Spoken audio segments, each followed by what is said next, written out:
The Leg It podcast is sponsored by Montrex. Montrex is a cutting-edge sportswear brand empowering athletes across the world, built to enhance performance and give you confidence to go the extra mile. They've got some of the most incredible products at montrex.com. There is a link below this video. Click the link and at checkout, enter the code LEGIT for 15% off your order. That's LEGIT, all one word. Everything from jackets, cargo pants, gym tops, t-shirts, running jackets, running pants.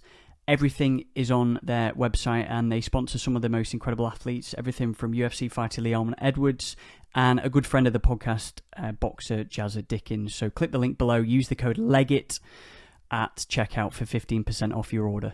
Welcome to the Leg It Sportscast. It's me, Andy Grant. It's me, Jordan Neild. It's me, Meatball McCann. To introduce yourself, but yeah, this week you got Molly McCann joining us. Yeah, man. Thanks for coming in. No problem. Jordan's been excited, Mal, for ages. Should have seen me leaving the office this morning.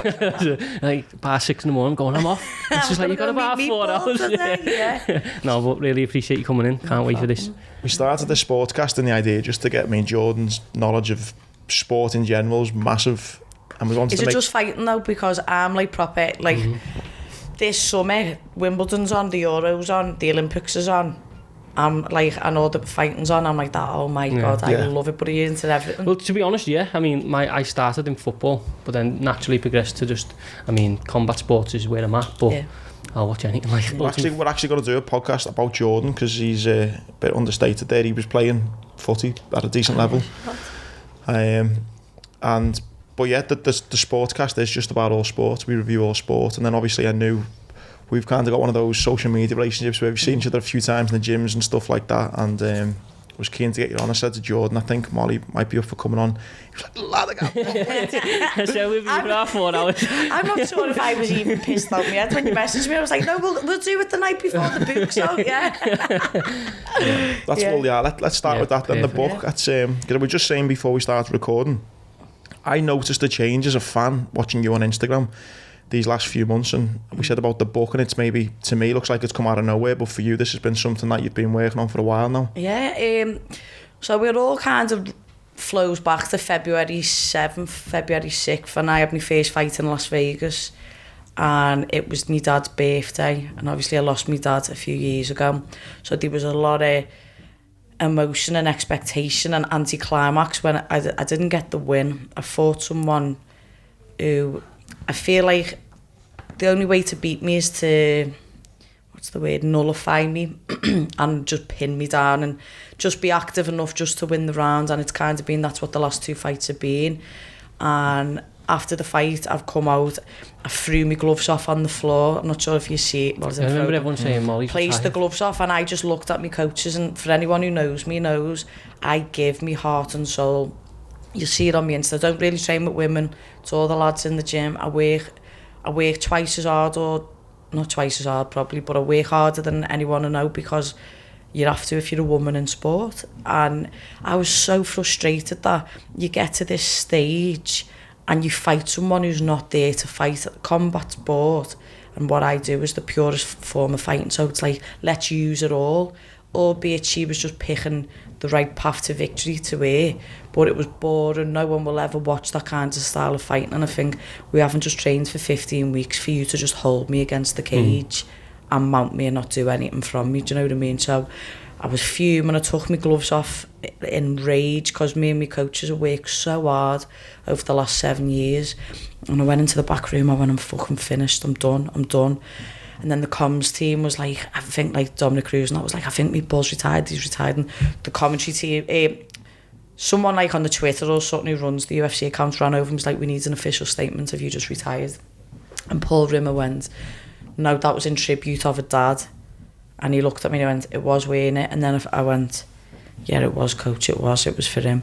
Oh, wow, because I thought that was it, yeah? Yeah, he blended it for me, and then I had to sit in the back and in a split decision think, you've been a little bitch there, and just had an emotional reaction going on at your dad, do you know what I mean? So then I just put a tweet on saying, they're still fighting the old dog yet, don't worry, that was for me dad, and it went viral. But the good thing is, you have mouths in this sport, and when they lose, they get annihilated. I probably had, I'm not going to lie, about 10,000 messages, and I'd literally say an 100 at tops were of Brazilians just giving me shit. Do you know what I mean? Like, everyone else was positive, and then I was supposed to fly home the next day, and the week after, the person who beat me in my first UFC debut, Gillian Robertson, was fighting like the week later. So I've messaged her after I've lost, going, kid, do you need someone to help you on fight week and train with you and be in your corner? And she's like, absolutely. She's like, I'll speak to the UFC. So I thought, I'm just going to stay on my own, battle my demons. Like, we was locked in the quarantine hotel, so I couldn't even go out. I thought, I'm going to have to do this on my own, but I'm going to do it because I'm not quitting, I'm not failing. What were your team thinking when you said you want to stay out? Is right, fucking right. Don't come home, stay out as long as you want. Don't come home, because if you come home to Liverpool, I'll be on the ale and the rest of it with everyone else. Do you know what I mean? So they knew how I was going to handle my adversity one way or the other, and I chose to stay. And I was training with Din Thomas, Gillian, and Din Thomas, kind of private guy, only works with a few kinds of people, and he just was like, you've blown me away. Like, he went, come and stay with me in my house and I'll train you. And we kind of broke down the fight, and every day I'd go into the PI, and everyone, all the staff was just looking at me like, I was like, right, start again, take me from the wall. And a lad called Shorty, he was Gillian's training partner, would put me in the body lock on the wall, and I'd just drill it until I was not getting taken down or not getting nullified in that position. Now, when I was out there, a man called Tom Smith, who's a man from Belfast, he's a Grant Cardone licensee, so that 10x kind of mindset, kind of mind coach and business coach got on me, and he went, kid, when you're back, I'd just like a conversation with you. So I was going to go and stay in Arizona and train with another girl out there in Arizona, and I thought, no, actually I need to come home, I need to see me loved ones, I need to just see me dog Frank, do you know what I mean? I felt like I'd just I love your dog on Instagram. Yeah, a little man like Frank. I thought I need to see me son, and I came home and I just thought, I've just got to go again. And he rang me and he went, listen kid, he said, you're 3 to 4 wins away from being a world champion again. He said, what's your aspirations in fighting? And I went, I want to be the best me on the night, and I want to be like a Donald Cowboy Cerrone. And he went, no, you don't. He said, you want to be a world champion, don't you? I said, yeah, but I don't think I can do it now.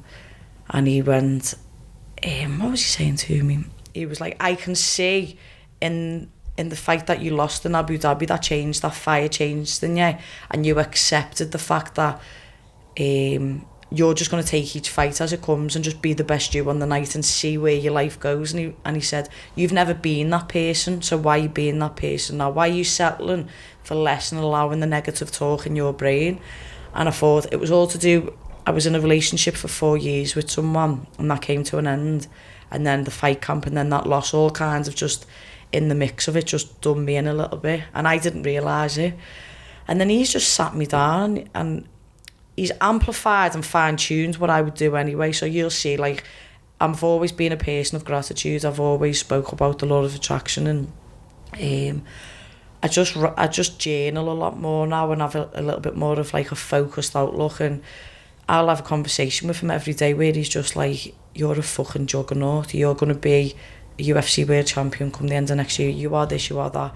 And it just made me believe in who I am again. And when I came back, I came home for a day from Las Vegas and then flew to Spain and stayed with a guy called Chris Thompson. And he used to own a gym. He owns like a grappling competition called Grapple Fest. It's always on an MV in town. And I said, I'm only going to go home when I know like I've handled my demons. So I just done jiu-jitsu with him. He's a grappling coach every day. And then he's like, there's like a Spanish closed competition on this day. You've got to be a Spanish national, but I can get you a black residencia. I went, sound. So I'm like, we was calling me La Albondiga, which means the meatball in Spanish. Do you know what I mean? So that was on me little card, because you've got to have a residencia card. And I've gone to this competition and everyone's looking, going, and I actually had a UFC jumper on, like knobhead over here, all the kit, you know what I mean? And then I'd done the competition and I beat everyone, I won gold, and then I just thought, I'm ready to go home, I'm ready to start training and to become a UFC world champion again. And he was telling me, like, write your goals down. So I'll write 7 goals every day, which is kind of the same, and then he's like, sign it, date it, and say thank you universe, it's already done. And one of them, he released a book, and I went, how can I be more of a role model within my community and not just my work or my living community, do you know what I mean? And then I thought I'd start touching on the gay, do you know what I mean? Like, I'd never really spoke about it ever. And last year, I'd always, on Gay Pride, put a post on and be a bit informative about the situation, do you know what I mean? And that kind of thing. And then I proper started, it probably came with the Black Lives Matter movement, educating myself on history. And I thought, fuck, I don't even know my own history and my people's history, do you know what I mean? So I just done a bit of research into what the Pride Month and the Pride Movement's all about, and I thought, how can I help people here? Because these kids, I didn't come out till I was, the book basically just goes on to say it's an illustrated book for kids, and it says my story, and basically from a kid my skit was being gay, because I played with the lads and I was playing sports, and the word gay was a derogatory form that was put like, I just felt like, a derogatory phrase, that was put on me, and from the off I thought, that's definitely not me, I'm not going to be that, do you know what I mean? And then it wasn't until I went to uni and then I started MMA where I felt more accepted and more comfortable in who I was, and it was a big bit at Next Gen, to be honest. Like, I was just made to feel like accepted. I had a really rough time growing up, and my backstory there was horrible, and it was a lot of moving around, and I don't know, it just went, I didn't fully feel like I could be me until I obviously came out, and that story was quite a painful one. I was engaged to a lad before I come out, and I was really scared about how it would affect him and his family, and I don't speak to him anymore. We actually finished on quite bad terms, but I was thinking, I have to write the book in such a way where it's going to be respectful to him and our time together, because he literally made me into the athlete that I am, because he was a coach of mine.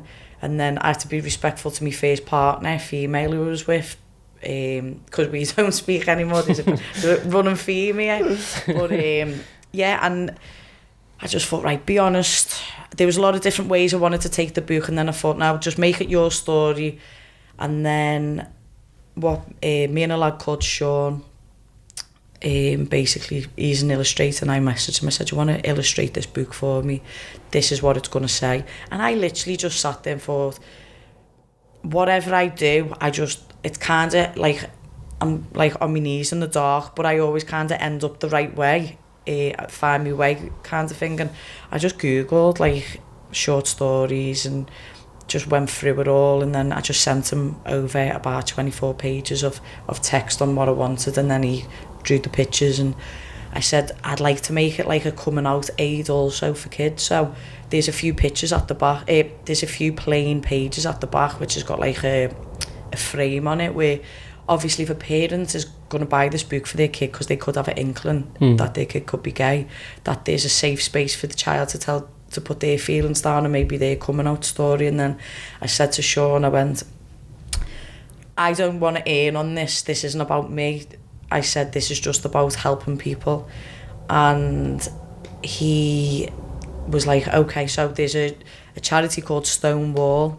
So Gay Pride started when there was a nightclub in New York in 1968, I think it is, and that's where all the trans and the gays would go, where they had a safe space to drink. And one day the busies just turned up and they had like a 3-day, like, what's it called, where they're all fighting, riot for 3 days.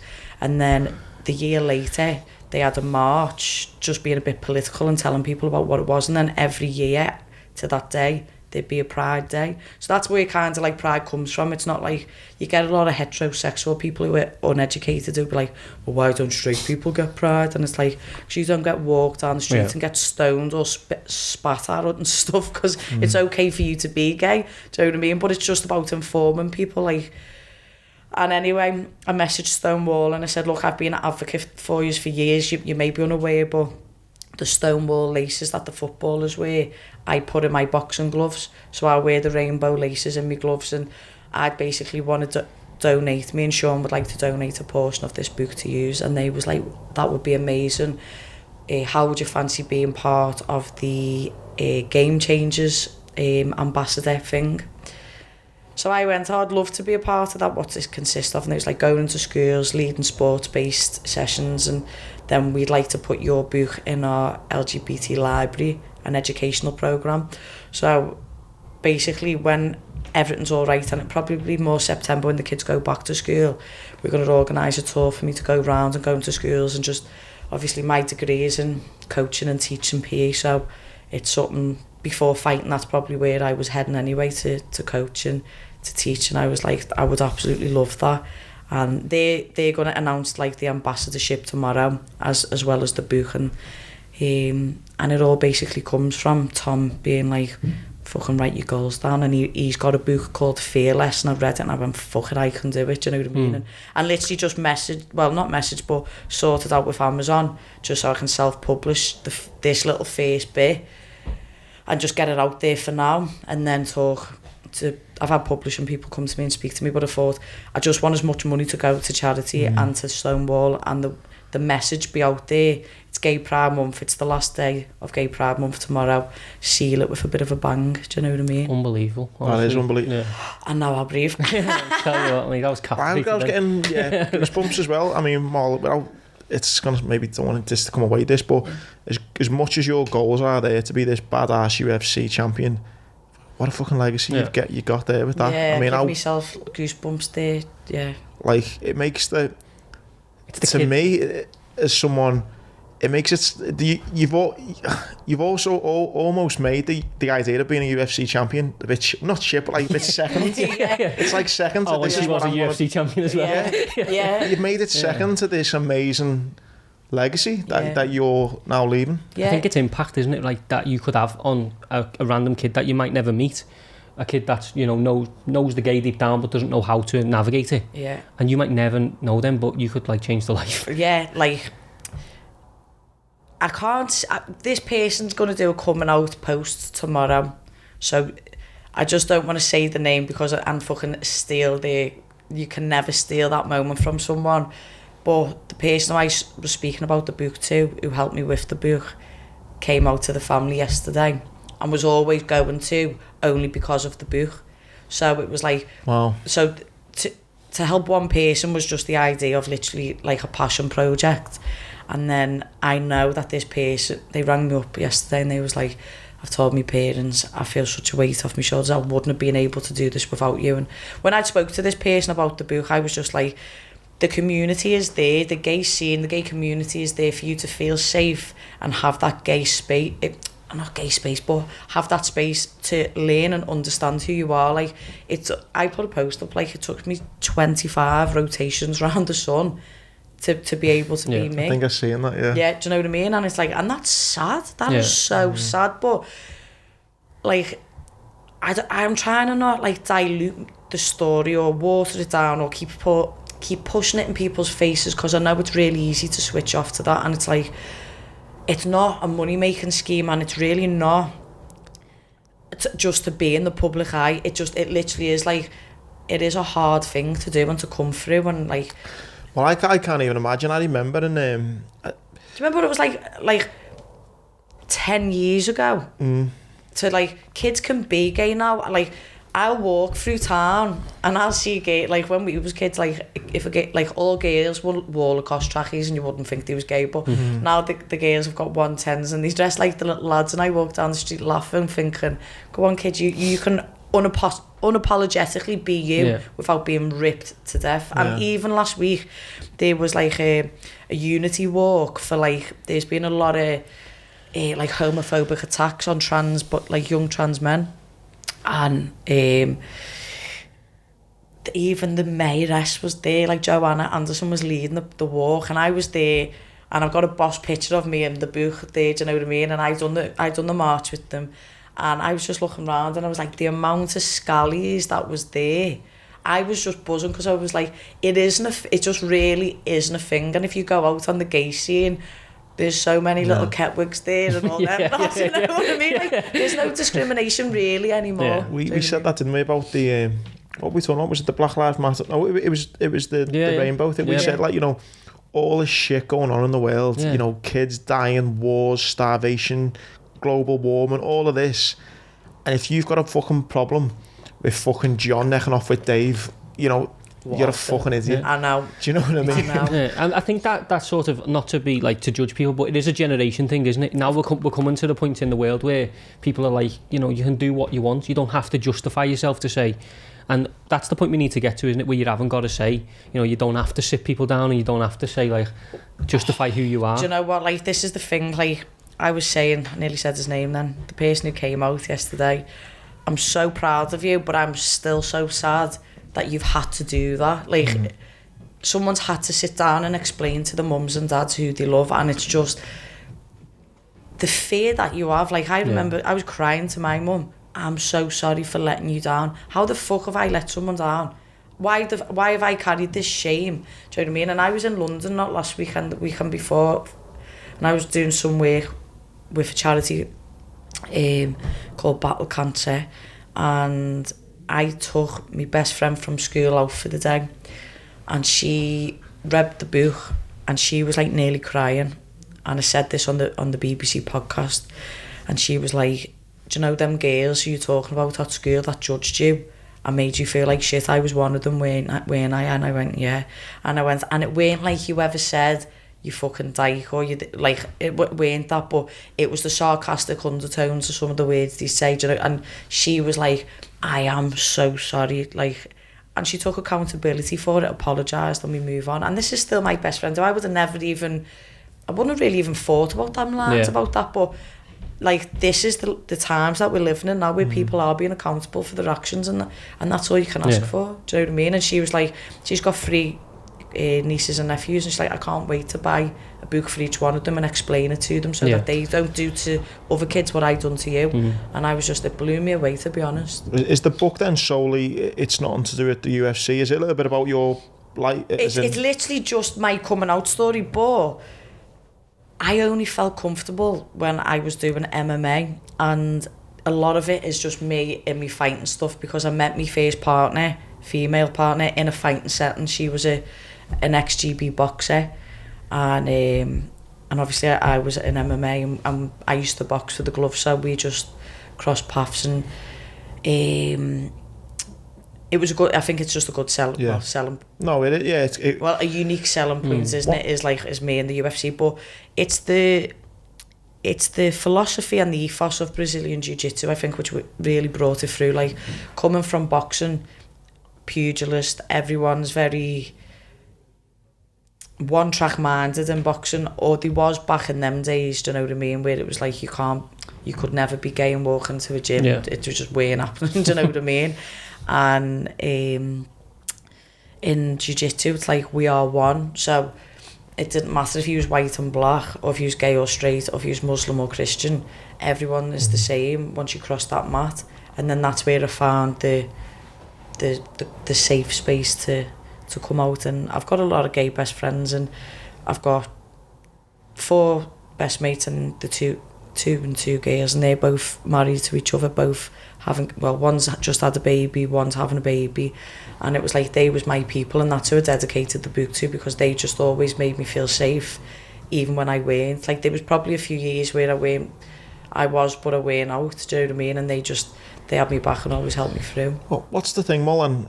To jump ahead for a second, one other thing which I feel like we've got a little bit in common is, when I done my book, I tried to be as honest as possible. My mind was about my whole life, and I tried to be as honest as possible.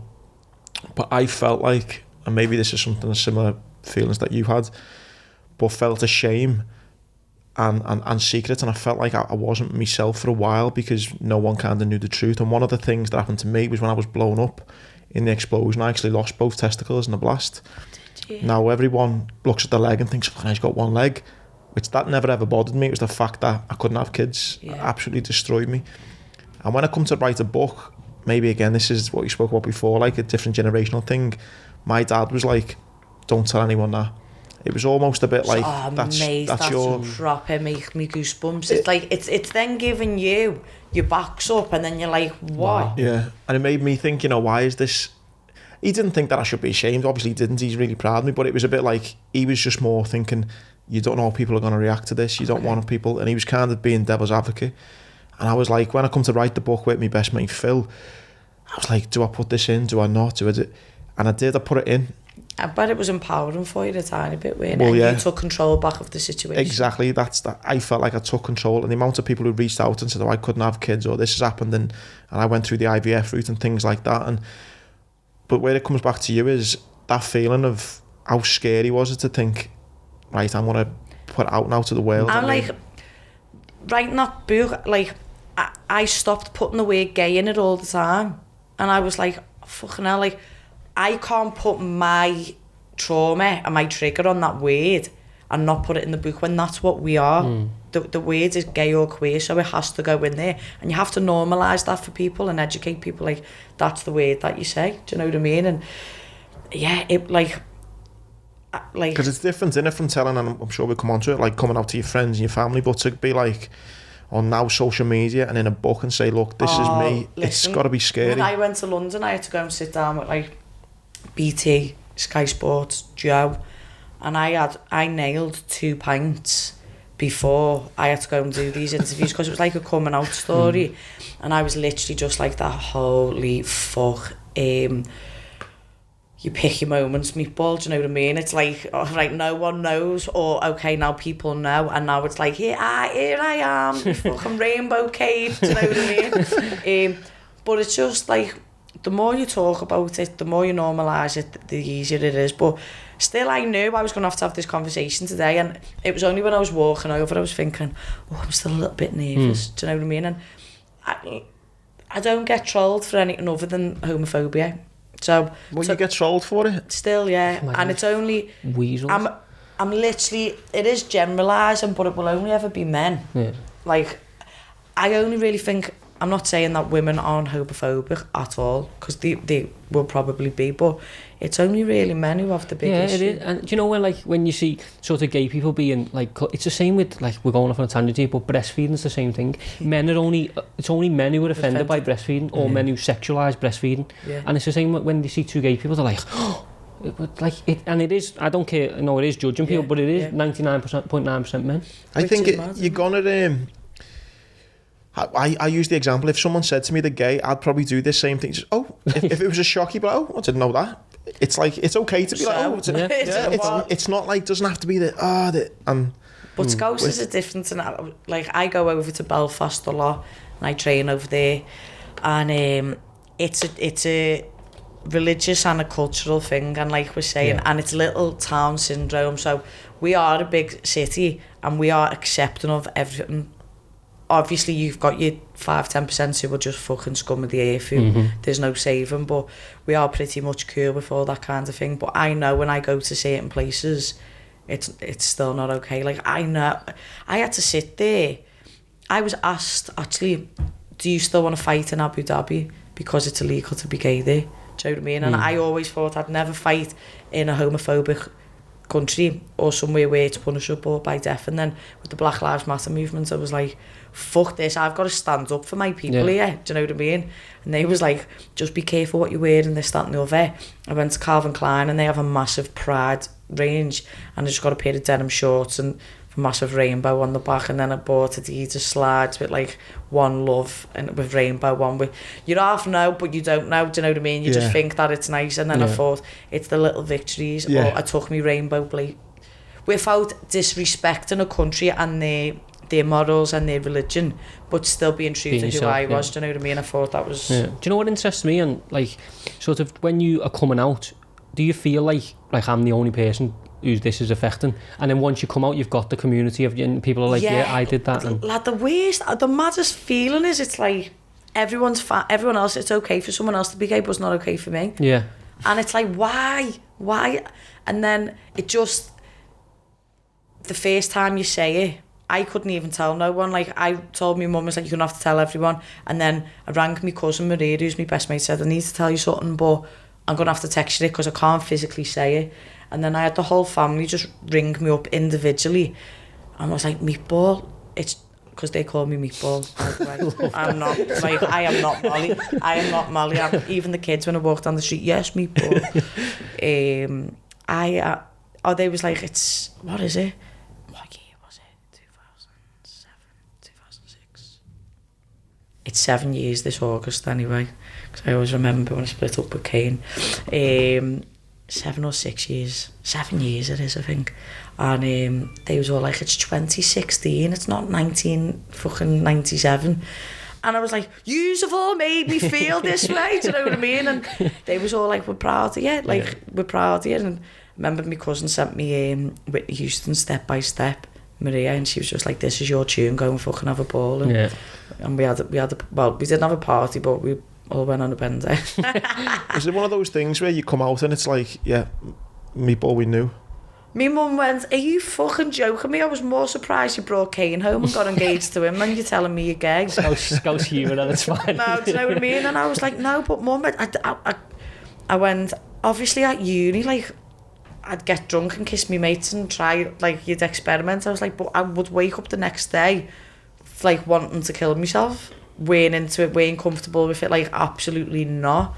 And then I can't tell you if the reason was underlying issues of me being like homophobic towards myself. I can't tell you if I just really weren't. I don't know why I was, or because I was bullied from a kid and just totally, absolutely, I'm not accepting myself. And then I just grew up and started not having body images and not giving a fuck about what no one says. And I think when you fight and you get in the public eye, it's like water off a duck's back, do you know what I mean? And it's like, you're fucking gay. I know, lads, nice one. My beard's better looking than yours. Yeah. Do you know what I mean? Or it's funny when people are like, I've had lads be dead homophobic, and then I know that the gays have tried to get into me. I'm like, oh, unlucky. Do you know what I mean? Or that you'd fill them in. But, yeah. But do you know, I've gone off on a tangent here, but do you know when you become, I know you box, but when you become like a mixed martial artist and you're getting confident in, like, you know, obviously defending yourself, does your confidence in yourself go up as well? Yeah, I feel like I think I just got a lot more life experience. Like, at 18, I used to play football for Liverpool 2016 to 2020. And in them summers, I'd go away to America and coach. And I was just getting this life experience. And then at uni, I was going away to Europe and to Africa to coach. And I was meeting so many different cultures and so many different people. And I was just more open with myself, do you know what I mean? That then I naturally just grew up and became comfortable in myself. And that's all, really, I reckon. It's that those people, though, who are, you know, the minority you're getting shit off, they're the people who haven't left Liverpool, you know what I mean? Oh, and listen, I wouldn't even say it's Scousers. Like, a majority of the people, again, generalising, because I don't want to be disrespectful to a full nation, but it will be Russians, fucking Kazis, Middle Eastern, like Saudi, like Arabic countries who are just still behind in time. And it's elite, like, it's women could only just drive like 8 years ago when fucking Abu Dhabi, do you know what I mean? So, like, I'm aware you can't reason with someone who can't who can't understand, do you know what I mean? For them, it's just drilled in. It's a cultural thing, isn't it? It's like from when they're kids. I know some people in Liverpool get this, but, you know, as we're getting in time, you know, parents are now telling kids that, you know, there's not just one way to live, and there's not just, you know, there's not just this straight road. But over there, it's still very much like, you know, you take. Well, I absolutely was like pissing myself the other day. So I've told my little girl that, you know, she's a miracle baby, and, you know, we had to get like a special swimmers. And like, you know, and like, so, because I met a girl actually in America who was an IVF baby. And she said, if I can give you any advice, just always be honest. Like, don't get to like 18 and say, oh, by the way, we used some fellas bloody, you know, whatever. So I've just always said, you're a miracle baby. I said, when Daddy got blown up, his swimmers stopped working, so we used this other guy's swimmers, and that's how we've got you. You're a miracle baby. So she knows about swimmers and eggs and all that now. The other day she come over and she's like, oh, my best mate and all that in school and all that. I think it was Yasmin, she said, or something. She said, oh, Yasmin's my girlfriend and this and that.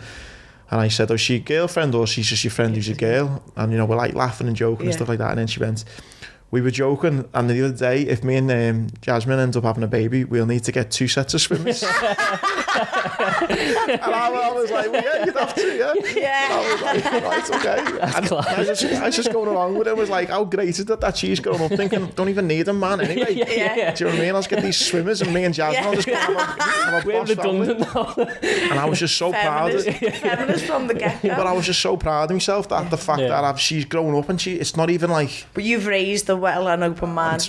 Open-minded, I think, is so the way it's right. And it is overwhelming and it's overpowering sometimes. Like, I have to educate myself a lot on, like, non-binary, and there's a lot of, like, different ways in which you have to approach people, and it's like, it is a bit, like, much sometimes, do you know what I mean? But it's like you just have to. It's just like life, like you have to. I think rule number one on the earth should be that you decide what happens in your life, isn't it? Yeah. Whether good or bad, right or wrong, in anyone's perception, it's your choice. So you just do whatever you please. And I think one thing that will always be, and I'm sure we maybe all fall foul of it, I know I certainly do, but it is the language. I think is probably something that everyone needs to get better at. Terminology, because I think deep down, and the people you're friends with are good people deep down.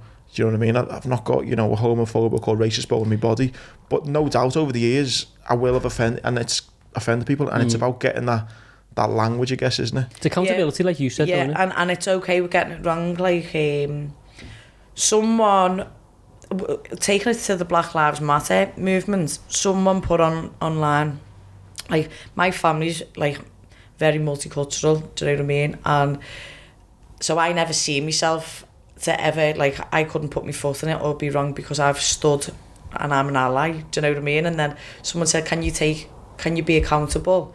Will you take accountability and post it online where you've been, like, racist or had experienced racism or something like that? And I was like, I remember being a kid and being told, like, I wasn't allowed to walk down Granby Lodge Lane or Smithdown because there was black people and it weren't safe, do you know what I mean? And I was like, and I grew up thinking that, and I was just like, wow. And I just put that out there, and I was just like, I'm taking accountability for what I was told was wrong.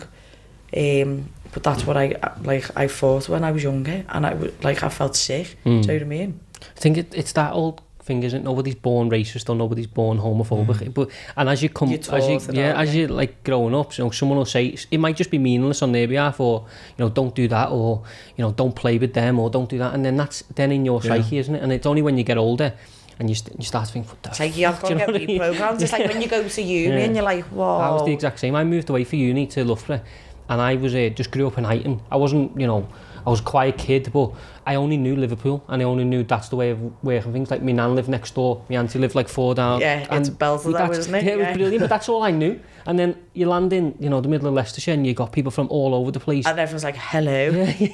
Hi. You think, there's a bigger world than this. Yeah. But it's the most eye-opening thing that ever happened to me. We've all done, both 17 hours away as well, and we've all got that travelling experience. I think it does. Like, the good thing I always think about America is there's summer camps, like, albeit I know, like, it's a money-making scheme for them over there, but it doesn't half put kids, mixing them in mad situations from such a young age, and they just learn to deal with people. Do you know what I mean? And, like, you do see it, like, and the way they're educated is very much different to how we are. Like, when I speak to our kids and then I'd go over there and speak to those kids, I can see how the educational system's very much different. Yeah. It's like me now, like my 5 best mates are all from, like, all over the country. We all went to we had different backgrounds, went to completely different schools. But you get to a point where you have got stuff in common with them, but as a kid you're not to know that, are you? You're just to grow up and be like, oh yeah, I'm just staying by ours. On your journey, Mol, then, so have you known all along you were gay? No, generally not. Generally not. I couldn't even put a time. It would probably be, I never say a name just in case she doesn't want to be outed, but my first partner, the ex-boxer, she was the first person who made me think like, oh shit. I remember it was a proper oh shit moment. I said it to her as well as it was the moment. I remember she'd just come over and we was watching a film and we was lying in ours, and then I was just like, oh no, like my belly was doing backflips. What, as in you had feelings for her? Yeah, and I was like, oh, like I thought you was just my mate and this is something more, do you know what I mean? And I just said to her, and then it took a little... That must be fucking... It was mind-blowing, because I'm sure I was fighting like a few weeks later, and I was like, fuck's sake, what? My mind's being fucking blown in, and my dad wasn't well, and he literally only had about 8 months left to live. And I don't know how to respond to that. Yeah, I didn't either. I didn't know either. That's going to be the clip there, wasn't it? Comedy genius, that wasn't it? But yeah, I thought, oh fuck. Because No, I didn't either. Because I don't know, did you see Time, the programme? You know, there with Jimmy McGovern's Time, it was a 3 thing. Oh no, but everyone's told me to get on it, but I haven't. It's boss. Only on that, this is a bit of an extreme example, but there's a guy in it, right, who he murders another guy, and he comes up for his parole, and one of the family members are there, and he's like, you know, you shouldn't be going for parole, you fucking killed my brother, or whatever, And the guy who's done the murder, who's in jail, said, he's always said, the reason I killed him was because we had an argument, I told him something, and we argued over it. And the brother's going, you know, tell us what got said before you killed him. And this guy was like, no, I'm not telling you. And he was like, come on, tell me. And in the end, he says, I told him I loved him. So this guy who's murdered him was gay, told his best mate that he loved him. His mate obviously reacted in a negative way, really bad way. They've ended up arguing, he's ended up killing him. Now, obviously, that's an extreme example, but how in this time it's portrayed, it's like this guy's murdered someone, you think, and then he gets so emotional, and he says, I told him I loved him. And you're like, wow, what a big thing that is to actually say to your best friend. I mean, I've had it with girls who've been mates with when I was a kid, and it's a big thing to say. Yeah, and that's but the rejection's on a whole nother level, because you're being so candid and so honest about your feelings in a space when you're not comfortable within yourself. Do you know what I mean? Like, I understand that totally. And when I was talking about the book, someone said, like, would you do another one? I said, absolutely. And I said, it would probably involve my best mate, Sean, and he's an openly gay man. I coached him for years. He's had about 7 fights with me in his corner and won every one, K1 and boxing. And he's like, yeah, I'm gay. And say if his opponent or the crowd was being homophobic, I mean, he's the fucking boy. Do you know what I mean? He's from St. Helens, like, and he just do them in, knock them out and go and kiss it. But like, and then be dead camp and be like, yeah, bud. Do you know what I mean? I'm like, that, yes, but I thought that the next story would need to be for gay men or men in sport, and it being okay to come out. And there's been so much positive work to be done on that at the minute, do you know what I mean? And like, especially when you're thinking about COVID and the times that are at present, like, a lot of work is going into that now. And obviously, because it's Gay Pride Month, it's been a lot more bigger, but the first ever NFL player came out we spoke about that last week, and I was just like, yes, no, do you know what I mean? Like, and it's just gonna keep on coming and coming and coming. There's a tinge of sadness to this, but there has to be a trailblazer, doesn't it? There has to be someone who goes first. Well, if you talk about Kaepernick and the Black Lives Matter movement and him taking the knee, and the whole world turned on him, taking his money, and then it was like, bump, no, actually you are a trailblazer. Wouldn't it be great, honestly though, I mean, footy's my thing, wouldn't it be great though if like next week just everyone started coming out? Yeah, there was like players everywhere. That's what it needs to be, because the thing that gets me, and this is a bit deeper, but can you imagine how many kids are lost in sport because of the sexuality? Do you know how many lads killed themselves over being gay in sport? Because of the masculinity in a changing room, and you know, everyone's like, I've been in changing rooms myself, it's brutal places. Can you imagine how many kids go, do you know what, I'm just gonna not play footy now, because if I say that in there, I'm done. Yeah, and it's the cultural generational thing and changing mindset. And for me, I had a conversation with someone in a gym, and they went, I'm not asked about homophobia, and I know they're really not, because they're a really good friend of mine. And he went, but if we was rolling with someone, I just want to know, because I'd want to wear a cup. I'd ask them to wear a cup. I went, why?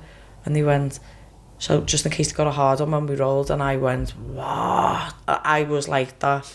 Are you, what? And I'd never get passionate about like anything like that. And I went, do you know when I'm rolling with Sophie, who's like a 20-year-old girl and a 19-year-old girl in our gym, and like my head's in her chest and we're doing jiu-jitsu, do you think that I'm thinking inappropriate thoughts and that? And he was like, no, because she's a fight. And I said, so what makes you think that lad's going to get fucking hard over you? And I just like, it proper done me in. And I was like, I need to educate you on this. Like, not every man fancies every man. I said, not every woman will walk in here and want to sleep with you. Do you know what I mean? And it proper done me in. But I thought, fuck me, that is such a 1970s mentality that it's just a conversation that needs changing. Do you know what I mean? But they'll always be like the male banter, and that's probably never going to go, but you've just got to be strong and enough in who you are and comfortable enough to just take it. I remember when I was in the military, and there's a big kind of drinking culture, and like there's a big naked culture in the Marines, and I remember I went away as like a lad at 17, and then obviously you had 60 other fellas and you're doing everything all the time together, showering together, all this together, and like just the drunken nakedness became like a normal thing. So you were just always naked and drunk with each other and all that, and it was just all that. And I'd come home and sometimes I'd like slip into like my civvy life. And anytime being in the boxing gym and that, like, it's like even in my gym, I walk around in front of the lads because we like it's not like incest family, because I know that sounds weird the way I've just said it, but like we've been cutting weight with each other for years. So in a bath when you're like rolling and cut, like you've all seen each other, so it just gets normalised, doesn't it? But I remember I'd come home sometimes or whatever and I'd be pissed up or something in a house party or something, and me drunk would get naked or something and be like, oh lad, you're gay, you lad, what are you doing? And it'd be like, what? And it's that thing of like, fucking hell man. It baffles me how everything's like sexualized, especially like you know, combat sport. Like women's boxing was, women's MMA is probably a bit further on, but women's boxing, when it first started, when Eddie started putting you know, it on the telly, people were like, everything was sexualized. Like, no, listen, I had the conversation with Everlast, and I went to London a couple of weeks ago and was talking about sponsorship deal, and it was like, women fighting was, if they thought it was going to be a phase, and it was, let's just sponsor the good looking girls for now, and then they realised that maybe not the most aesthetically pleasing and picturesque woman, they don't last. It's the women who absolutely like fucking go for it, the ones who they want to sponsor now. So it's only like that, it doesn't matter what you look like anymore. The women who've come up, your Terry Harpers, your Natasha Jonases, your Chantal Camerons, your Savannah Marshalls, they're just like, nah, we're here because we can fucking fight. And it's changed. It's like Ronda Rousey, because she was good looking, that was the thing that changed people's perceptions, but she could fucking fight. Do you know what I mean? And Eugenia Carano's and your Misha Tate, but they was like a nice mix of both. And then I'm not saying that the English like female boxers aren't, but then you've got someone who's so kind, and Katie Taylor, who won't even take an interview. Do you know what I mean? But it's good to notice now, like, women are respected for what they do. Like, I'm respected in our city and anywhere I go because I do what the men do. I fight the same way a man does. I've took more punishments than fights than I know some male boxers who've took the knee, had a broken eye socket and threw the towel and went like, no, I'm not. And I'm still like, fucking give another round. Do you know what I mean? So if you're just good at what you do, I generally think it doesn't really matter. Where do you stand on like the 2-minute round thing? I know you're it needs to be freeze. Like, where did I go? I went and sparred Lisa Whiteside, not last week, the weekend before. And she's like with Frank Warren, and she's like, a history as the amateurs, like his next level Commonwealth gold medalist and all that. And we done 12-2s, and I don't box, do you know what I mean? I was like, bam, bam, bam, bam, bam. And I went, fucking hell, this is too easy. I was like, you can't even get going now, because just as you're about to, it's taken from you. And I think women's fights you're pushing the pace for more action to happen. So the fights tend to be a little bit more sluggy. Do you know what I mean? And a little bit less tidy, even though technically the fighters are sound. Whereas you're talking about equal pay. Well, you can't have equal pay if you're not fighting for the same amount of time. Whereas in MMA, we get paid the same because we fight the same. And if you need studies to say, well, women deserve the 12 frees, then fucking someone needs to do the study. But I think it's so simple. Just look at MMA. Like, the women do exactly the same thing over, like, in main events and on prelim cards. But I think it's disrespectful that someone in a suit would say to Katie Taylor, Natasha Jonas, these people who've been to, like, Olympic Games, done more than this man could ever do, and he goes, right, no, you're doing 2 minutes because you're not quite physically there to do 3. It's mental. Oh, no, but I left boxing for I just couldn't stand the, what's the word? The corruptness. I'm from the Golden Gloves initially, and we'd go away. Imagine going to North Wales, a lot of mixed race kids, and just getting robbed just because of the colour of the skin. Do you know what I mean? And I was like, what?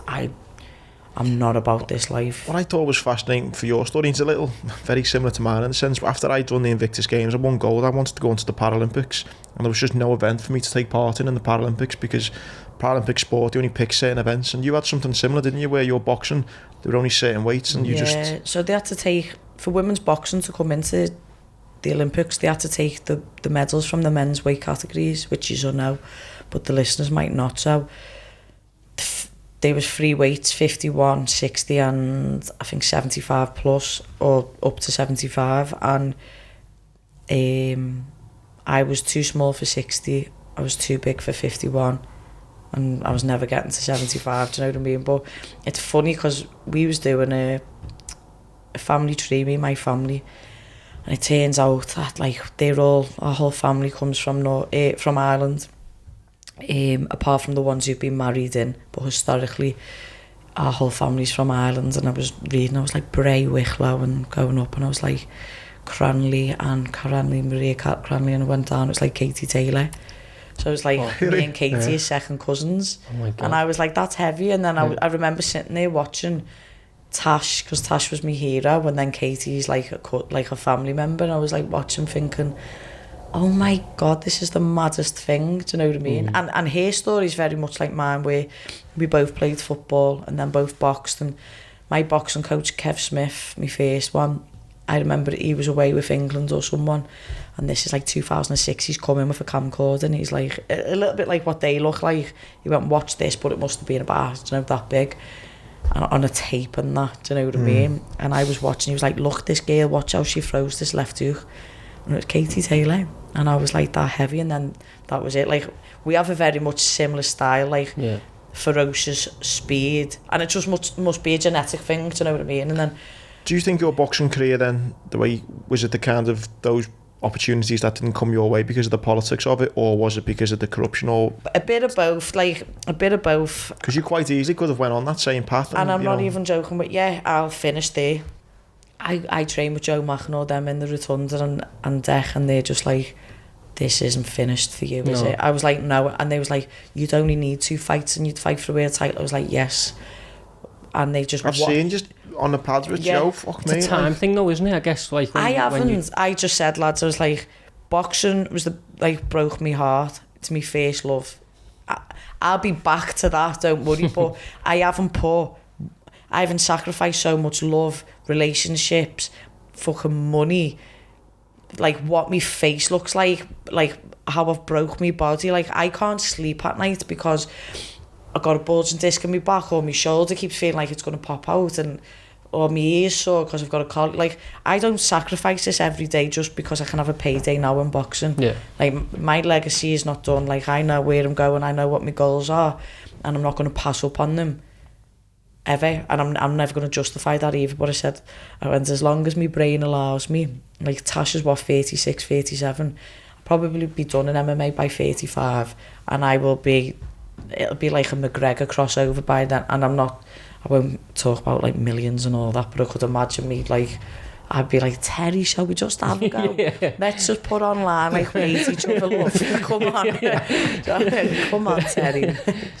So the move from boxing to MMA, when did that come? How old was you when that come about? 2012, after the Olympics. I was working in a nightclub, and I was with Danny Roberts and Chris Fishgold and Dean Garney, and they just went, come and move around with Rosie Sexton, and I was like, that's proper gay, that. Gay, that, I'm not into it. And I thought, nah. And then I was on a night out and got sent home, and I was wrecked. I stumbled into my room, and I just put the telly on, and Ronda Rousey fought Liz Carmouche was the 24th of February. It's mad how you remember that date. Do you know why? This is why I say it.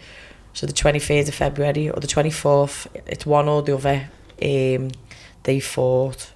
I think it was the 23rd in America, but in England it was the 24th, right? And I'm pissed at me. I'd watched this, and then I've emailed Paul Rimmer, what's happening, lad, kind of thing. Like, is the gym still on? Can I come in on Monday? I want to be like that Ronda Rousey. 5 years to that day, I headlined the Echo Arena and I won the world title. So it was always like, fuck, like what I put me hand to.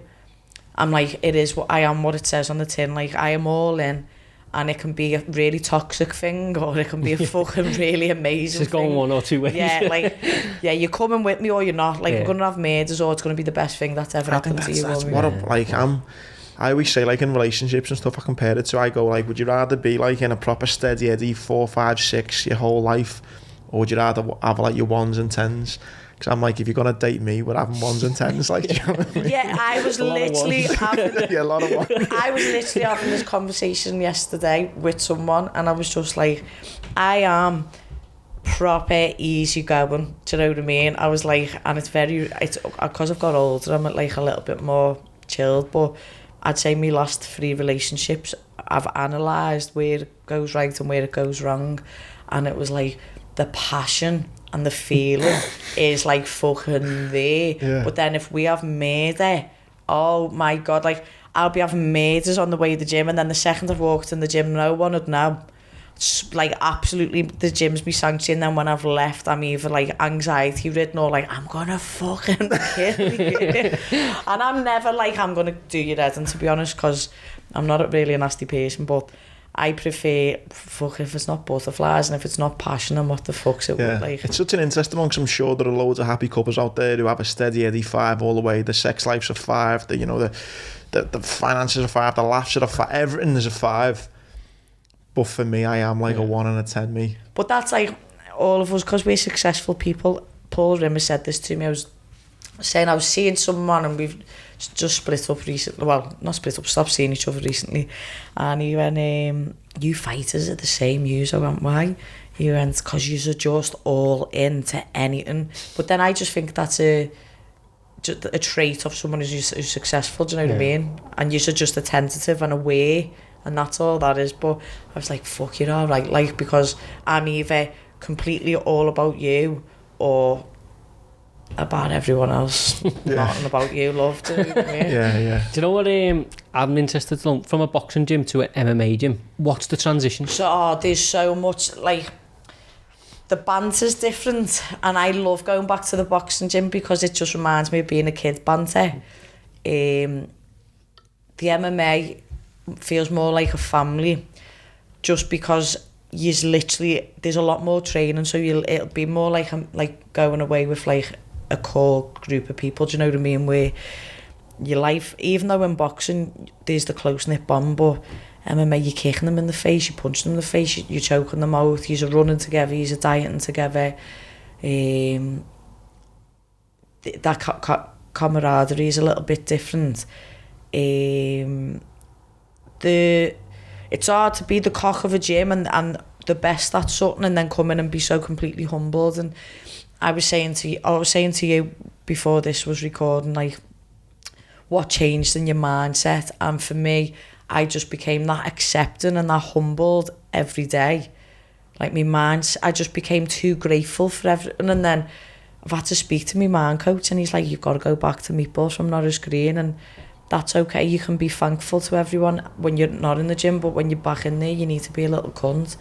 And I was like, yeah, I do, don't I? And then I was like, well, I'm going to have to start chatting shit online and that, because that's how I just got to get angry, do you know what I mean?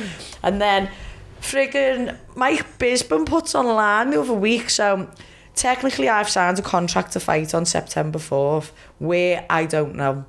But he's on Instagram, I wake up, I've got 5 tags off Mike Bisbin. I'm like, what's this about?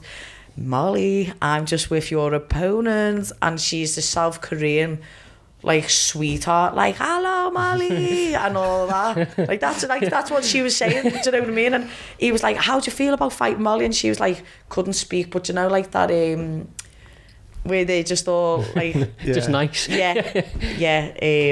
She's the South Korean, like, just really nice, humble person. I thought, oh, for fuck's sake, I'm gonna look. Someone call me a bastard here. He's like, make sure you play nice. And I was like, oh, but when I fought for the world title, I fought a friend of mine. So she had asked, I was supposed to fight a Brazilian, and then this girl called Bryony had rang up Cage Warriors and go, there's a story here, I've beat her before in grappling comps.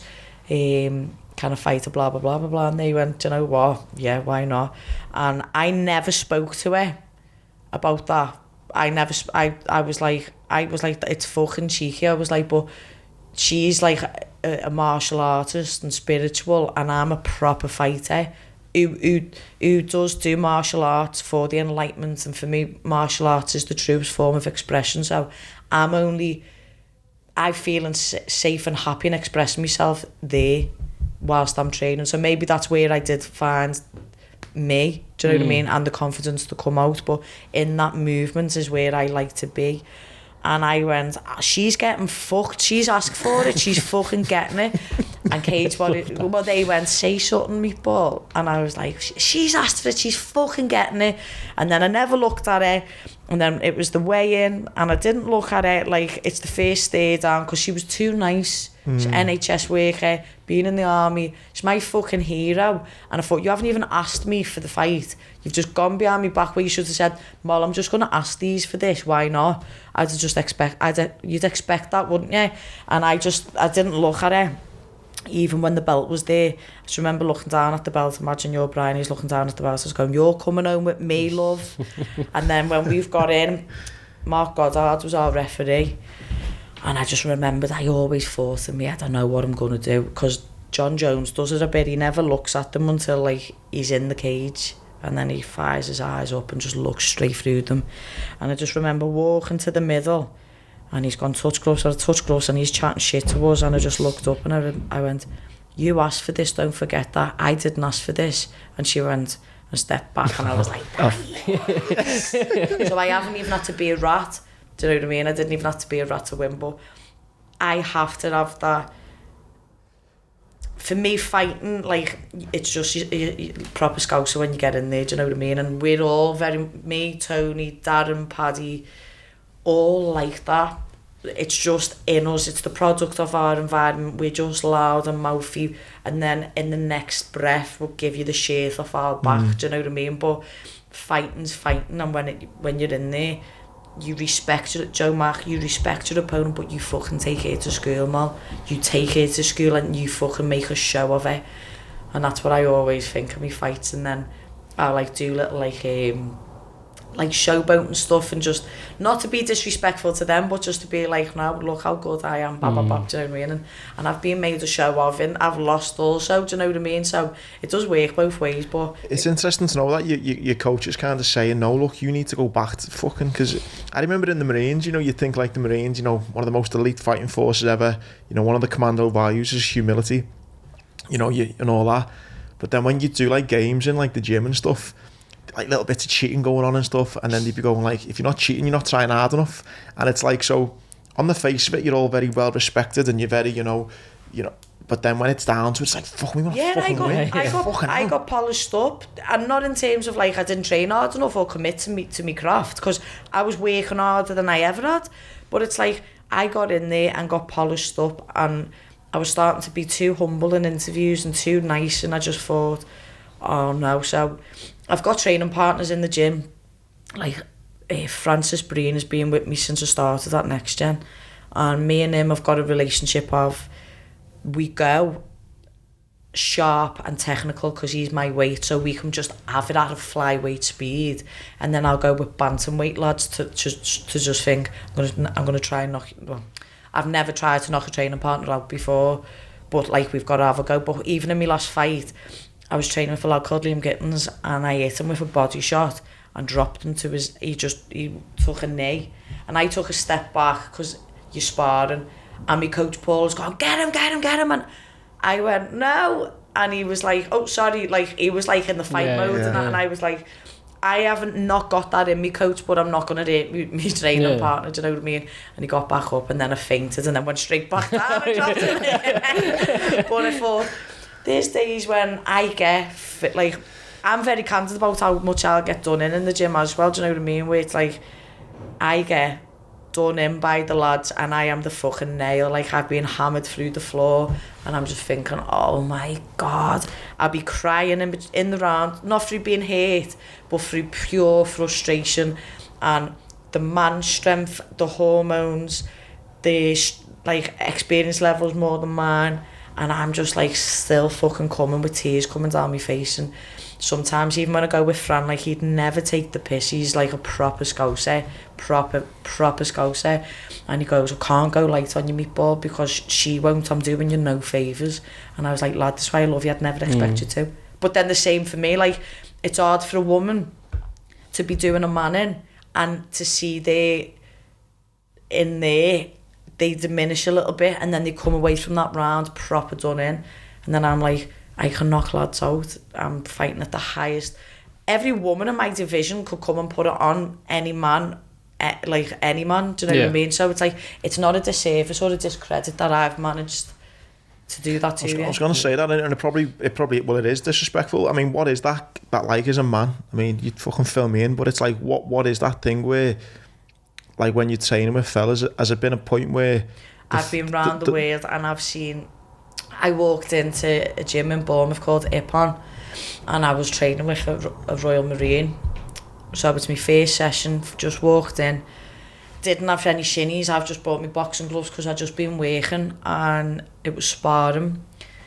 And I've just touched him like that and he gave me the hardest kick to the leg I have ever took. And I knew he was a Marine because my mum used to have a fellow who was a Marine in Poole down there. Yeah. So I seen his tattoo when I'd been to the barracks loads. I thought, you fucking rat. And I kept trying to hit him and he was trying to kick, like, I mean, he must have been about 92 kilo. I was walking around at 64. And then I was like, took myself to the toilet, had a little cry, came back out and I was like, right, fuck the next one, do you know what I mean? And tried. And then I went back the next day and then the manager rang me, he was me then coach after I stayed with him for about 3 years, Jeff Lawson. He went, why aren't you coming back, love? I said, I'm just not into egos in the gym and to be treated like that. I was like, I wouldn't spar a kid and treat a kid like that or another woman. And I just weren't expecting to nearly be knocked out. And I told my stepdad, and my stepdad was about to, like, he's a Birmingham, well, he was a Birmingham boy, like, from London, like a proper boy. He's like, I'm gonna go fucking petrol bomb the gaff and all that. Like, I'm all right. And then I remembered I'd ended up going back because Jeff had a conversation with the lad.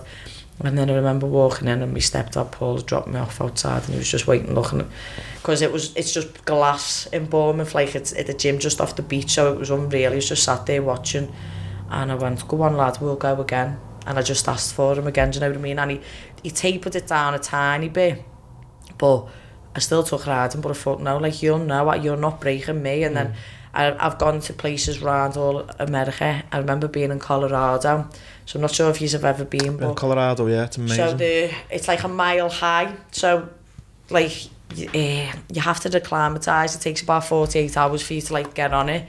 And I've literally just shot in from Detroit, landed. We've gone and done a trail walk. Took us 3 hours to get to the top of this mountain, ran back down, and I was like, I'm feeling good here. And they went, well, we're going to the gym, do you want to come? But they was like, I think you should just go and have a rest, because normally you can't kind of like, what's the word?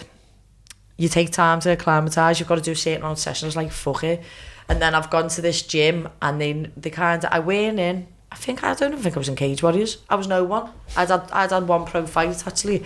I was no one, but they'd seen, I was sparring, and they'd seen my angles and the footwork and boxing, and you know, like you go to America and they're very grappling based, and they just, to the pure eye, they don't look very nice, but it's very effective. And this lad has just landed a shot on me, and I went all like fucking lecky legs, do you know what I mean? I was like that, whoa!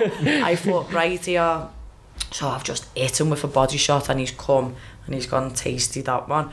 And then I just remember dropping my lead hand and put my chin out and just teasing him, going, go on, I fucking dare you like that. And he's gone to hit me, I've just slipped his backhand, hit him with a left hook and just dropped him. And he's on the floor and I just walked away.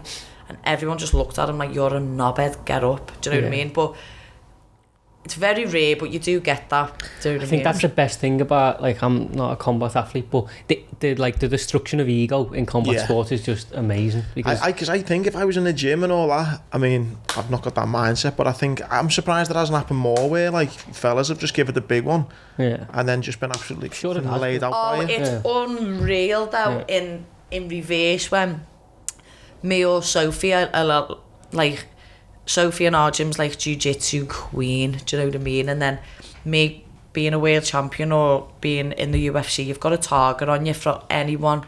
Everyone's round I have with them is their FA Cup final. Yeah. And it's funny though, if someone comes in and hits us, like little Fran or like any of the coaches or Paddy and that, right, who was it, that one? Sound, watch this. And the lads just filled them in. And I remember Kid Galahad's brother or nephew came to our gym and he was just bouncing like, yeah, come on then, let's have a go.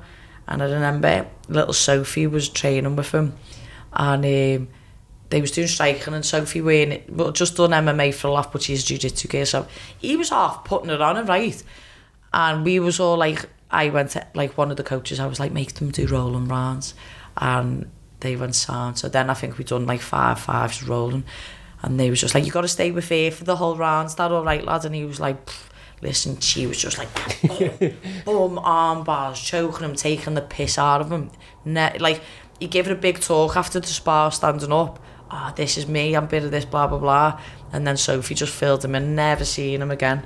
And I was like, that. And she's like, the good thing about combat sport is you look at, like, unassuming, like, and especially, like, jiu-jitsu mentality and ethos is like very educational, like a lot of documentaries, a lot of reading, a lot of like weed smoking culture, and everyone's just like mellow, like yeah, come on, let's roll. And then you come from the striking background where it's ego driven. I was like, yeah, let's fucking go. Do you know what I mean?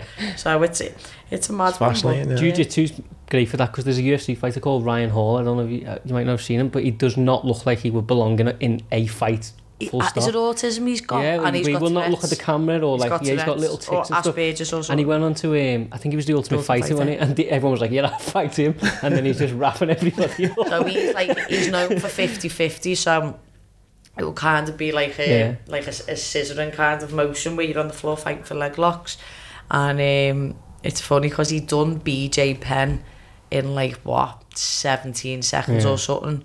And BJ Penn is like a jiu-jitsu phenomenon. And he won and he went...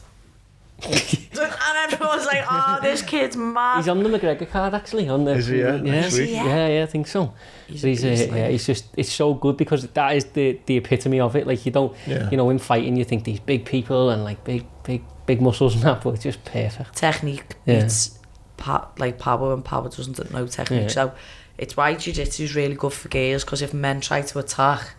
you completely can just fuck someone's shit up, do you know what I mean? Do you know when obviously you're a Cage Warriors champion, that jump to the UFC, is it as big as people say in terms of competition? Well, absolutely, but I was only like a world champion for 3 weeks before getting signed, do you know what I mean? And even at Cage Warriors, like I was fighting people like, I was 4-1 and ended up fighting like a 22-4 girl, and like these Brazilians and all. Like I was fighting the best that we could find, do you know what I mean? And or the best that people would take the fight. And then the only difference I think is I was still training and working full time until UFC London, and it was only after that I had money. Like I had money to not have to work.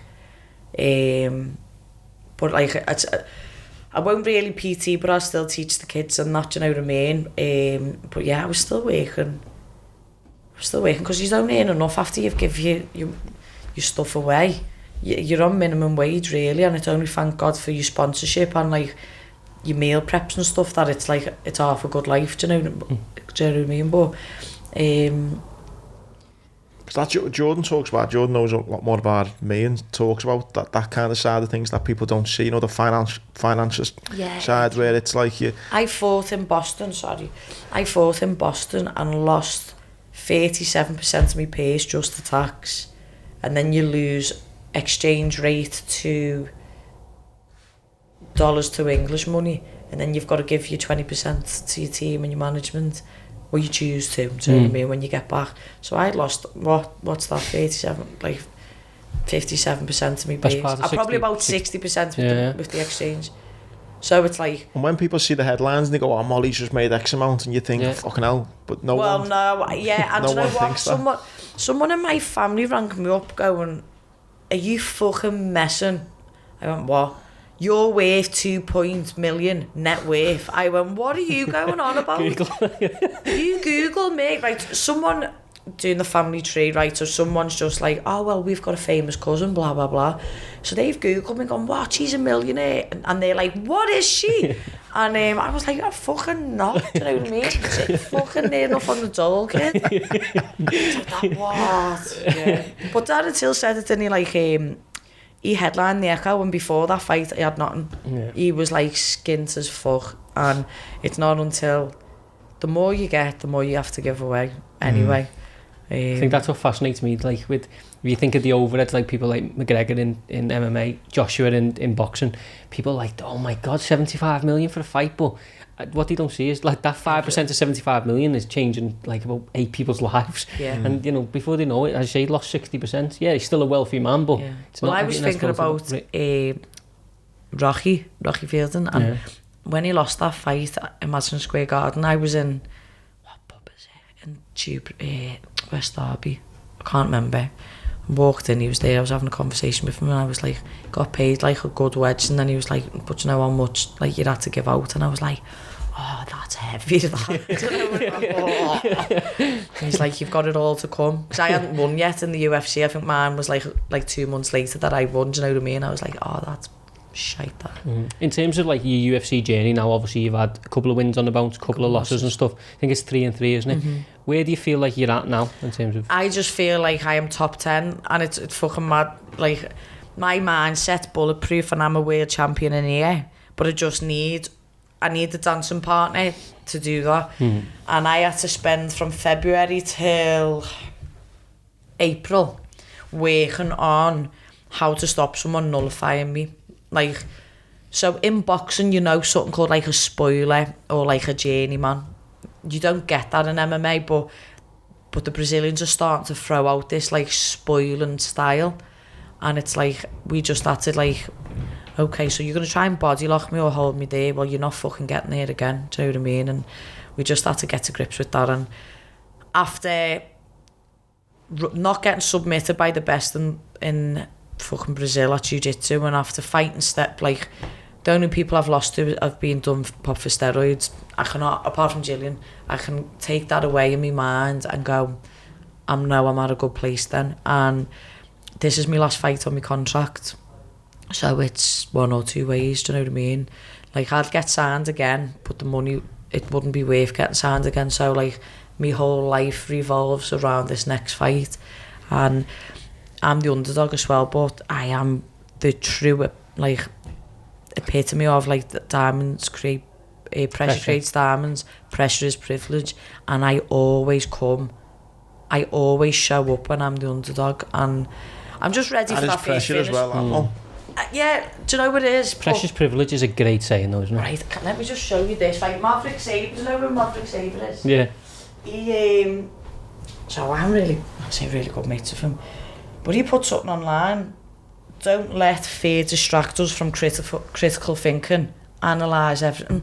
And I was thinking, in a fight, it's fear that distracts you from critical thinking. So when you're out like and doing like a recon, like in the Three Peaks or whatever, you just sound, aren't you? But then it's when you go away and then there's fear of like someone could shoot you, like your critical thinking stops. Or if you're playing football, you can do a passing drill, then you're at the defender and it goes up up shit's creek, do you know what I mean? And I was like, David Price said something like that to me the other week. He went, your body, he's speaking to a man coach, he went, your body is conditioned in training to react a certain way. So when you go to fight, why do you think you need to turn on more? Because you don't. Because when you're sparring, your reaction is you've been taught how to deal with that movement pattern and how to come back. So why tense up and load up and all that? And then I was just thinking about that critical thinking. I thought, that's going to fucking change my week. That's my new mantra. Do you know what I mean? Because I'd wake up and have a mantra every day that I repeat. And I thought, no, that's it now. Do you think getting beat, like, develops that in terms of, like, not having... It takes you one or two ways. When I got beat the first time on my debut, no one teaches you how to lose.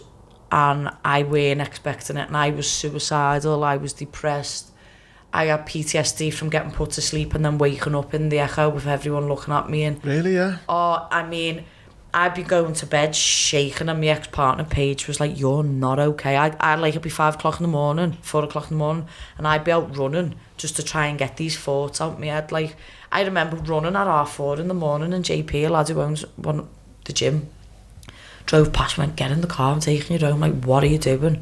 And I was like, losing's not in my vocabulary, let alone getting finished. So Jazz has said, I've done loads of stuff with Jazz, I've known little Jazz Dickens since we were kids. The difference between finished and losing's two totally different things. And when you know you've not, like, after that first loss, I thought I'll be able to handle a loss again, because I know how to deal with it. It didn't beat me. But the anxiety and the PTSD I have now in every single fight camp is just like, my mum said to me once, she was like, I don't think you can do this again. Like, how do you even sit with yourself? Do you know what I mean? I was like, I don't know, but it's what I'm made to do. And I said, do you think like millionaires and billionaires and entrepreneurs don't sit there like on a million things of coffee and smoking ciggies, like just on edge all the time because they're just trying to make it work? I was like, it just is what it is in my business, but I just have to meditate and bring myself down, and I understand where myself and my body and my mind can take me. And it's only through speaking with Tom and working on myself and meditating and positive thinking. Like, he says to me, your words become your world, and your thoughts become your world. So why are you speaking? Why is your internal voice being nasty to you when you are capable of anything? And then I'm like, fucking hell, yeah. But then sometimes I've lost and thought, oh, fuck it. But it only takes me an hour or a day to be like, my mum goes, get off the cross, we need the wood. Do you know what I mean? She's like, fucking, I lost at UFC Liverpool, came out, just had stitches, couldn't even see in my eye. And my mum's in recovery, so doesn't drink or not, and I've never had a drink in front of my mum. And she just, we walked into the jury's in, and she just got me aside and she went, fucking drink that now, get to the beer kettle and go and see your friends and your family. And I went, fucking hell, Sharon, like, give me 10 minutes. She was like, no. And having good people around me, like, it helps, do you know what I mean? The guy who plays Wentworth Miller, the main character in Prison Break, he says a boss thing about that. He was like, so when he started gaining weight and stuff and not getting the gigs that he wanted, and he was like, I'd beat myself up and I'd say, you shit, you this, you that. But he said, if my mate come to me and said, oh, I've got this problem, I wouldn't say to him, you're shit, you. He said, so why would I say it to myself? Do you know what I mean? And it's like reversing that thought, isn't it? To say, you know, to big yourself up rather than bigging everyone else up all the time. Yeah, but like, it comes from a traumatic stage, and it comes from something massive and major in your life that just makes you wired to be thinking that way. But he's gay, and he had a big coming out story, and I think, did he? Yeah.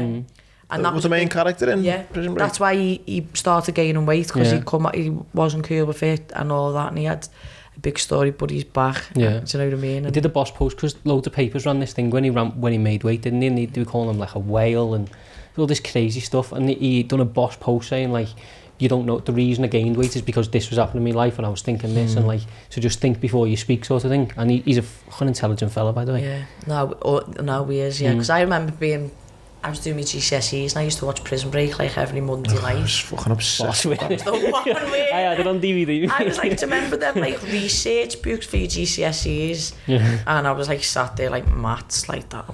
Oh my god, Prison Break. We had it. I was in Iraq, and we had it. These Iraqis had come with like, you know, like the dodgy DVDs and stuff, and we'd buy them all. And we bought a series of Prison Break, and we'd have little single beds, and me, a lad called Marty Ackerman from over the border and a lad Blakey from Scotland. We'd come in and we'd have like a little DVD player and there'd be 3 big Marines sitting on this bed just watching Prison Break, and then when one of us had to go to work it'd be like, lad, do not watch anymore. Fucking wait till I'm back. And we smashed them whole series. It's unbelievable. But I feel like we're speaking about, like, just to go back to the very start of this, your UFC career, which is on on its way. Listen, I'm telling you, it's so on the rise. Like, I don't know anyone who's lost 2 fights and just fucking switched it up and then just come back like what I'm coming back. The way I approached the loss was like what it was when I lost at UFC Liverpool. And my friend Lauren rang me up and she was like, when I lost in UFC Liverpool, it was due to poor weight making and lack of jiu-jitsu rounds. So I'd done 100 days of jiu-jitsu, then 150 days of jiu-jitsu, and then I made weight without having to do one bath. And in here, I was checking off every bit of self-doubt.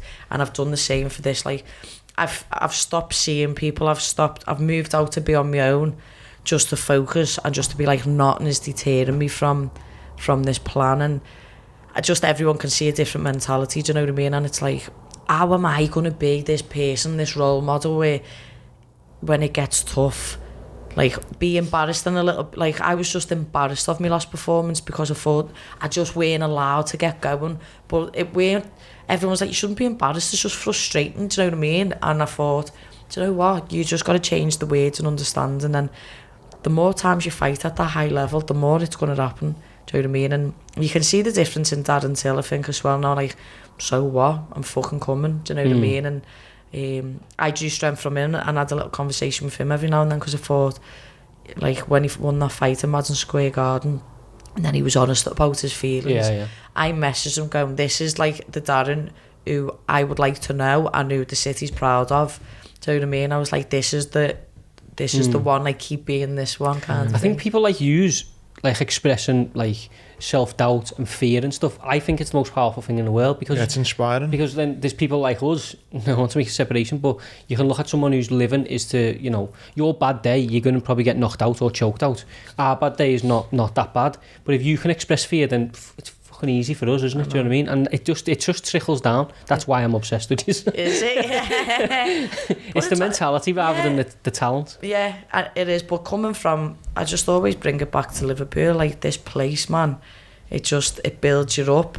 The people build you up. The people want you to succeed. And someone was like, what's it feel like when you go to fight? I said, if I'm being deadly honest with you, knowing that you've got the city behind you is just, there's a few places on this earth that have it. Like, I think Belfast half have it, do you know what I mean? Like, or Dublin have it. And I think, like, there's little states in America, is it like Cleveland is like proper, like Ohio and Cleveland is that where Stipe's from? Yeah, I just know, like, their community is very much the same like that.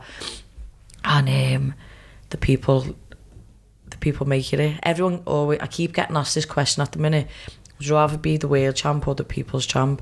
I say the people's champ every day, because that's just what I feel like. I've worked in a chippy. I was literally telling someone when I was 13, I had a job in a chippy till I was 16, and then I would dishwash in a cafe on the other days I worked in the chippy, and then from 16 to 23, while I was playing football, boxing, college and uni, I was working at Subway or in bars or going on benders. Like, I've just always been the working class people person. And that's how it needs to stay. And that's it, the people's champ always. Like, the people's champ must be everything the people can't be. Yeah. And like I even woke up today and I was like thinking, oh mate, my head's banging, I think I've got whiplash, I've got to go and spar the fucking nastiest men in the fucking in our city, do you know what I mean? Which are probably the nastiest men in Europe. And then I just lay there and I was looking out the window and I was like, fuck me, how lucky am I? I'm going to do, like, I'm not making butty, and this is no disrespect to anyone who has any job or makes any kind of living, but I'm not having to do that. I get to live my truth and live my dream every day. No one says the change in the mindset on making weight and cutting weight and training, and I get angry in fight camp because I'd always used to have to cut loads of weight and be overtraining, and that's like, no one said, Molly, you have to fight. No one says you have to get in there. I'm choosing it for me, so I need to fucking change my approach. And my boxing coach, Huey Delaney, one of them, used to say to me, there's two wolves you can feed. You've got the good wolf and the bad wolf. Now if you wake up and you're feeding the bad wolf, then you're going to feel like shit all day, but just speak about the good wolf. And I think it's a Native American or Native Indian proverb, and it's a big story, and I just think good wolf, man, good wolf. Do you know what I mean? I'm going to adopt that one. I like that. Yeah, no, but but then it comes back to your inner talk and your inner monologue, and it's like, it's just perception, isn't it? It's are you half full or half empty? Yeah. So as you sit here now, obviously UFC fighter, author, all this stuff, what is the goal when it's all said and done? Like, I do like analysis on Betfred for them, and my degree, like, I can talk for fucking all year long, do you know what I mean? But I'm a bit of a chameleon where whatever, what would you say? Whatever kind of person I'm around, demographic, I can change me the way I need to be. Do you know what I mean? And like Tony Bellew's really good for that as well. Yeah, and, we talk about that all the time, don't we? Yeah, and it's like there's Meatball and then there's Molly. Do you know what I mean? So I like to watch. I never miss a fight. I've not missed a fight card for 7 or 8 years in MMA, and I could reel off every stat. And through my coaching style and going to uni and learning that, I like to break down fights and do a bit like what Dan Hardy and the boys do on BT. And I want to be doing that. I want to work on BT, and down the line I know that there's going to be an opportunity there for me, definitely, and commentate and just keep doing my bits for charity, keep paying it forward. And he was just speaking, I was with Jazzy, he was lifting weights. I'm literally going to lift weights with him in a minute anyway. What are that for? And he goes, what are we going to do, like, when we can't do this no more, lad? Because we've really put loads of time into business side of fighting, but he said to me, the main thing is to keep the main thing. Yeah. I went, lad, you're right. So I was like, my camp started again Monday. Like, I was in camp for about fucking 6 weeks, and then the fight got pushed back, so I was buzzing because it gave me 2 weeks on the ale and the food. Because everyone's like, why are you drinking? I was like, the fight's being pushed back, I'm just not allowed to tell anyone. But yeah, I was like, he went, isn't it hard when you can make a career out of not getting punched in the face? Because it's easy to get lost in it. And I went, yeah. I said, but we're gym rats, aren't we, lad? Like, there's no getting away from it. So I was thinking, I'm going to be a 50-year-old meatball still training with the kids in the gym. People. No, I was speaking to someone, and I won't say her name because she'll kill me, but she was going, I woke up the other day, got the voice note off, and she went, Meatball. I went, yes, no, kid, what's happening? She went, what do you reckon you're going to look like as a nan? I was like, what? She went, I'm just sitting here in work thinking, what's Meatball going to look like as a nan? I went, what do you mean? She was like, you're just going to be putting people in a chokehold and that. She was like, with a little curly head. And, yeah, you're going to be bossing yours. No, right, I'm just going to have to show you, because she sent me an actual picture. And you're going to die. You're going to die. I love that.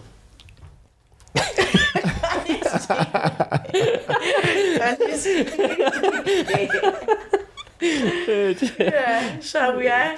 Do you know, like that old thing, like, don't you misbehave, I'll tell your nan. Imagine that. It's like those things, my nan's got a skinhead and she's talking the bingo. Oh, no. Mate. Oh, yeah. I think more, as much as I love the UFC, and I know Jordan is again your number one fan with all that, I think a lot of people will be the same. I took more out of you as a person. Yeah. I just think that the journey that you're on, as impressive as the UFC stuff is, and I'm a UFC fan, I'm a Molly fan, but I think what you're doing as a person in your own personal journey of discovery and being, look, this is me, and what this book's going to do for people, I don't even think you understand. No. The impact it's going to have on the biggest people. compliment I can pay you is I have a 5-year-old daughter, and for all the bullshit celebrities in the world, I hope she looks up to someone like you. Yeah, thanks. I get that a lot, to be honest, and it's like, it's proper like emotional, because you just think like you want to do right by your city and by your people, do you know what I mean? And Nick Pete always says, like, there's certain sports stars or celebrities in this city who take and don't give back, but he said, you and Jazz will always give back more than you'll ever take from this city. And I was just like, that's the bit for me, that's the best. If I can be known as like that Meatball, who anytime she was in the cage, she fucking bullied everyone, and absolutely loved where she's from and give back then, and was kind, and then I've done my job, do you know what I mean? Like, in my mantra every day, I write, I'm too fast, I'm too strong, I'm too fucking good, I'm successful beyond measure in anyone's life I touch, I change, because, like, that is my purpose for being here, do you know? Just to put a smile on someone's face, or enlighten someone's day, and be a fucking tough motherfucker. Yeah. I think though, like in this city as well, you're in this, and you're not here by chance. What you're doing is not by chance. It's through your hard work, through your soul, through your very being. You've got yourself in a position now where there's young girls want to play sport, be like you. Oh, mate, and there's messages. Want to be Meatball. Mini Meatballs. But not only that though, but there's like, say, a young 8, 9, 10, 11, 12-year-old girl want to be like you in a sporting sense, and there'll be a young 10, 11, 12, 13, 14-year-old lad who's feeling uncomfortable in his own skin, who wants to be like you. You've kind of touched people in two crazy ways where normally you think they wouldn't go together, but you've brought them both together and been like, look, you can be this sporting success, and actually, you know what, you can be gay, you can be this, you can be that. Be yourself. Be yourself. And be true to you. The book's out 9 a.m. on Amazon. Woo! That's it. Like, I messaged, I've got my core group of friends, and they're all gay actually, and I was like, what shall I call the book? And my friend Lauren, she's like my idol, she's my hero, she's who I look up to. She come up with the name, and she went, be true to you, because they was all, I went, don't even start with the fucking rude ones, do you know what I mean? And they was all like just saying pure fucking funny ones, and then she went, be true to you, and then I was like, oh, that's it, mate, because that's the ethos, really, isn't it? Like, you've got to be true to who you are. I think it'll be a massive success, and I think the perfect way to end, you're a superstar, mate. No, I'm just Meatball. That's it. You are, Moll. I know you are, Jordan. Again, make a great shout to get Moll on, and inspiration. Go on, cheers then, lads, on the water. That'll be a one day. Cheers, Moll. Yeah.